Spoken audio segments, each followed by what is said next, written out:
ውድ ወዳጆቼ እነዚህን 10 አይነት ሰዎች ማግባት በኢስላም የተከለከለ መሆኑን ታውቃላችሁ? ተወዳጁ ነብያችን ነብዩ መሐመድ ሰለላሁ ዐለይሂ ወሰለም በቤተሰብ ህይወታችሁ ውስጥ ስኬትን ለመቀናጀት አንድ አማኝ የሆነ ሰው እነዚህን 10 አይነት ሰዎች ሊያገባ አይገባውም ብለዋል። አንዳንድ ሴቶች አሉ እንደ ህይወት ባልደረባ ከተመረጡ ንትርክን፣ የቤተሰብ ግጭትን፣ የገንዘብ ችግርንና እድለቢስነትን ወደ ቤት የሚያመጡ።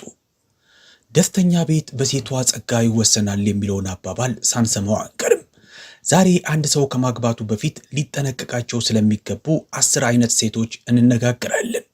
በሌሎች ላይ ለመፍረድ ወይም ሌሎችን ለማንጓጠጥ ሳይሆን የቤተሰባችንንና የነፍሳችንን ንጽህና ለመጠበቅ ስንል።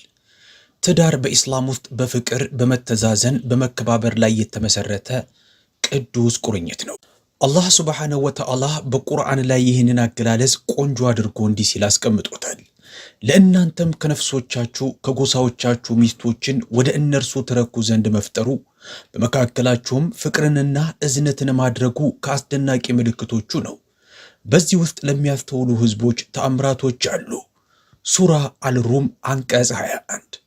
በነቢዩ መሐመድ ሰለላሁ ዐለይሂ ወሰለም ምክር የምታምኑ ከሆነ በኮሜንት ውስጥ በረሱላህ ቃላቶች አምናለሁ ብላችሁ ጻፉ። አሰላሙ ዐለይኩም ውድ የተከበራችሁ ተመልካቾቻችን፣ አንደኛዋ አይነት ሴት በእምነት ጉዳይ ላይ ታዛዥ ያልሆነችና እምቢተኛ የሆነች ናት። ስለዚህ ጉዳይ ቁርአን ግልጽ የሆነ ማስጠንቀቂያ ሰጥቷል። አላህ ሱብሓነሁ ወተዓላ በሱራ አልበቀራ ላይ እንዲህ ይላል፣ በአላህ አጋሪ የሆኑ ሴቶች እስኪያምኑ ድረስ አታግቧቸው። ከአጋሪቱም ምንም ብትደንቃችሁም እንኳ ያመነችው ባሪያ በእርግጥ በላጭ ናት። ለአጋሪዎቹም እስከሚያምኑ ድረስ አትዳሩላቸው። ከአጋሪው ጌታ ምንም ቢደንቃችሁ ምዕመኑ ባሪያ በላጭ ነው። እነዛ አጋሪዎች ወደ እሳት ይጣራሉ። አላህም በፈቃዱ ወደ ገነትና ወደ ምህረት ይጠራል። ሕግጋቱንም ለሰዎች ይገልጻል፣ እነርሱ ሊገሰጹ ይከጀላልና ይላል። የአላህን ቃል የምትንቅ ሴት የትዳርን መሰረት ታዳክማለች። እምነት የአንድን ሰው አመለካከት ቅድሚያ የሚሰጠውን ነገርና ድርጊቶችን የሚወስን በመሆኑ ነቢዩ መሐመድ ሰለላሁ ዐለይሂ ወሰለም እንዳሉት አንዲት ሴት ለ4 ነገሮች ሲባል ትገባለች። ለሀብቷ፣ ለዘር ሐረጓ፣ ለውበቷና ለሃይማኖቷ። ሃይማኖተኛ የሆነችዋን ምረጡ፣ ካልሆነ ከከሰሩት ትሆናላችሁ ብለዋል። ሰሂህ አልቡኻሪ። በእምነት የታነጸችዋን ሴት መምረጥ ወደ ሰላማዊና የተባረከ ቤት ትመራለች። እምነትን ችላ የምትልን ወይም የምትቃወምን ማግባት ግጭትን፣ ስቃይን፣ መንፈሳዊ ውድቀትን ይዞ ይመጣል። ሁለተኛዋ እብሪተኛና ኩሩ የሆነችዋን ሴት ነው። እብሪትና ኩራት በጣም ጎጂ ባህሪ ነው። በቁርአንና በሱናም በብርቱ የተኮነነ ተግባር ነው። አላህ ሱብሓነሁ ወተዓላ ጉንጭህንም በኩራት ከሰዎች አታዙር፣ በምድርም ላይ ተንበጥረህ አትሂድ፣ አላህ ተንበጥራሪን ጉረኛን ሁሉ አይወድምና ይላል። በሱራ ሉቅማን በአንቀጽ 18 ላይ ኩራት ስሜታዊ ርቀትን ይፈጥራል፣ መግባባትን ያጠፋል፣ ጠብንም ያጭራል። ስኬታማ ትዳር በትህትና በመከባበርና በትዕግስት ያድጋል። ነቢዩ መሐመድ ሰለላሁ ዐለይሂ ወሰለም በሁሉም ግንኙነታቸው ውስጥ የትህትና ተምሳሌት የሆኑት ነቢይ እንዲህ አሉ፣ በልቡ ውስጥ ቅንጣት ታክል እብሪትና ኩራት ያለችበት ማንም ሰው ጀነት አይገባም። አብዱላህ ኢብን መስዑድ በተረኩት ሐዲስ። ስለዚህ ሁልጊዜ እብሪትና ኩራትን የምታሳይ ሴት ከፍቅርና ከሰላም የራቀን ከባቢ ልትፈጠር ስለምትችል ባሏንም ልጆቿንም ልትጎዳ ትችላለች። ሙሉ ቤተሰቡም እንዳይረጋጋ ልታደርግ ትችላለች። ሶስተኛ፣ የማትታመን ወይም ሐቀኛ ያልሆነች ሴት። እምነት የእያንዳንዱ ቁርኝት መሰረት ነው። በትዳር ውስጥ ሲሆን ደግሞ የበለጠ አስፈላጊ ነው። ኃያሉ አላህ እንዲህ ሲል ያስታውሰናል፣ እነዚያም እነርሱ ለአደራዎቻቸውና ለቃል ኪዳናቸው ጠባቂዎች ናቸው ይላል በሱራ አልሙእሚኑን በአንቀጽ 23 በምዕራፍ 81 ላይ። አንዲት ሚስት በታማኝነትና በሐቀኝነት አደራ የተባለች አጋር ናት። ነቢዩ መሐመድ ሰለላሁ ዐለይሂ ወሰለም እንዳሉት አንድ ሰው ልጁን ለትዳር ሲሰጥ አደራ ነው ብለዋል። ሱናን አቡ ዳውድ ዘግቦታል። አንድ ሴት አታላይ ታማኝ ያልሆነች ወይም የባሏን እምነት ስትክድ ቅዱሱን ቁርኝት ትሰብረዋለች። የዚህ አይነቱ ትዳር በስቃይና በጥርጣሬ የተሞላ ነው። ስለዚህ አንድ አማኝ የሆነ ሰው መፈለግ የሚገባው የህይወት አጋር እውነተኛነትንና ታማኝነትን አጥብቃ የተዋሃደችን ሴት ነው። አራተኛ ጨካኝና ደግ ያልሆነች ሴት። ነቢዩ ሙሐመድ ሰለላሁ ዐለይሂ ወሰለም በእምነቱ በጣም ሙሉ የሆነ አማኝ ምርጥ ስብዕናን የተላበሰው ነው። ከእናንተ የበለጠው ምርጡ ደግሞ ለሚስቶቹ ምርጥ የሆነው ነው ብለዋል። አርቲሚዚ ዘግበውታል። ደግነትና ርኅራሄ ለሰላማዊ ትዳር በጣም ወሳኝ ነው።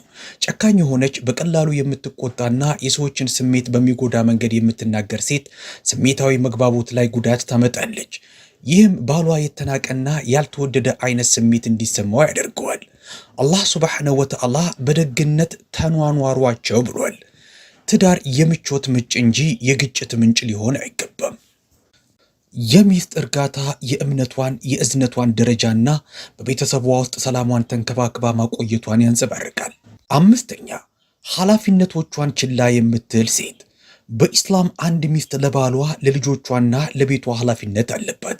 ነቢዩ ሙሐመድ ሰለላሁ ዐለይሂ ወሰለም እንዳሉት አንድ ሰው ለሌላ ሰው እንዲሰግድ ማዘዝ ብችል ኖሮ ሚስት ከባሏ ፊት እንድትሰግድ አዝ ነበረ ብለዋል። ይህ ሐዲስ በትዳር ውስጥ ያለውን ክብር፣ እንክብካቤና ኃላፊነት አጉልቶ ያሳያል። ታዛዥነት ማለት በጭፍን እጅ መስጠት ማለት ሳይሆን በኢስላማዊ መርሆች ውስጥ ሆኖ ተግባርን መፈጸም ማለት ነው። ትዳራዊ ኃላፊነቶቿን ችላ የምትል ሴት ስምሙነትንና ሰላምን ታደፈርሳለች። ነቢዩ ሙሐመድ ሰለላሁ ዐለይሂ ወሰለም እንዲህም አሉ፣ ዓለም በውድ ነገሮች በውድ ንብረቶች የተሞላች ናት፣ ምርጧ ንብረት ግን መልካም ሚስት ናት። ሱናን ኢብኑ ማጃህ። እነዚህን ኃላፊነቶች ችላ ማለት ቤተሰብን ያዳክማል፣ አስፈላጊ ያልሆነ መከራንም ይጋብዛል። በመጨረሻም ማንም ሰው ፍጹም አለመሆኑን ማስታወስ ያስፈልጋል። እያንዳንዱ የሰው ልጅ እንከኖችና እጥረቶች አሉት። ነቢዩ ሙሐመድ ሰለላሁ ዐለይሂ ወሰለም እንዳሉት እያንዳንዳችሁ እረኞች ናችሁ፣ እያንዳንዳችሁም ለመንጋችሁ ተጠያቂ ናችሁ። ሰሂህ አልቡኻሪ። ይህ ማለት ሁለቱም ባልና ሚስት የጋራ የሆነ መብትና ኃላፊነት አላችሁ ማለት ነው። ትዳር በጋራ የምትጋሩት የፍቅር የትዕግስትና የእድገት ጉዞ ነው።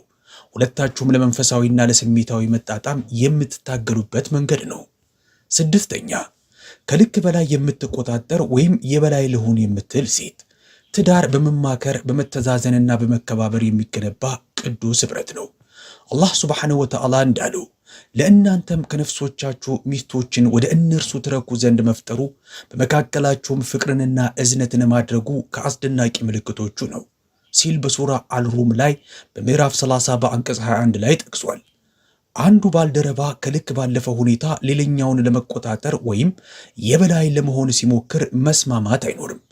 ሰርክ መቆጣጠርን የምትሻ ሴት የባሏን ክብር ልትጎዳና በቤቷም ግጭት ልትፈጥር ትችላለች። ነቢዩ ሙሐመድ ሰለላሁ ዐለይሂ ወሰለም ጭካኔንና ጨቋኝ ባህሪን አስጠንቅቀዋል እንዲህ በማለት በአላህ ዘንድ በጣም የተጠላው የተፈቀደ ተግባር ፍች ነው ብለዋል። አቡ ዳውድ ዘግበውታል።